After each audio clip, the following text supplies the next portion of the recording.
Hi hello namaste అలా welcome back to my channel. ఈ ఎపిసోడ్లో మనము ఐపీఎల్లో రూల్ అవుట్ అండ్ ప్లేయర్స్ గురించి ఇన్ఫర్మేషన్ తెలుసుకుందాం. Mustafizur Rahman KKR, Atharva Ankolekar Mumbai Indians, Harshit Rana KKR, Nathan Ellis CSK, Sam Curran Rajasthan Royals, Jack Edwards SRH, Prithviraj Yarra Gujarat Titans, Akash Deep KKR and Ben Duckett DC.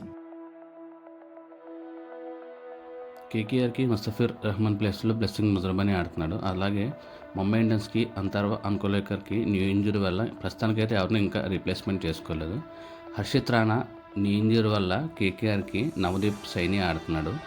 అలాగే Nathan Ellis సిఎస్కేకి hamstring injury వల్ల Spencer Johnson అనే అతను ఆడుతున్నాడు. అలాగే శామ్ కరన్ రాజస్థాన్ రాయల్స్కి గ్రోయిన్ ఇంజరీ వల్ల దుషాన్ షనాకా ఆడుతున్నాడు. అలాగే జాక్ ఎడ్వర్డ్స్ ఎస్ఆర్హెచ్కి ఫుట్ ఇంజరీ వల్ల డేవిడ్ పైన్ అనే అతను ఆడుతున్నాడు. అలాగే పృథ్వీరాజ్ ఎర్రా గుజరాత్ టైటన్స్కి అతని ప్లేస్లో కుల్వంత్ కెలోరీ ఆడుతున్నాడు. అలాగే కేకేఆర్కి ఆకాష్ దీప్కి బ్యాక్ ఇంజరీ వల్ల సౌరభ్ దూబే ఆడుతున్నాడు. అలాగే డీసీకి బెన్ డంకెట్ ప్లేస్లో పర్సంటేజెస్ వల్ల అతను ఐపీఎల్ నుంచి రూల్ అవుట్ అయితే అయిపోయాడు. అతనికి రీప్లేస్మెంట్ అయితే ఇంకా ఎవరిని తీసుకోలేదు.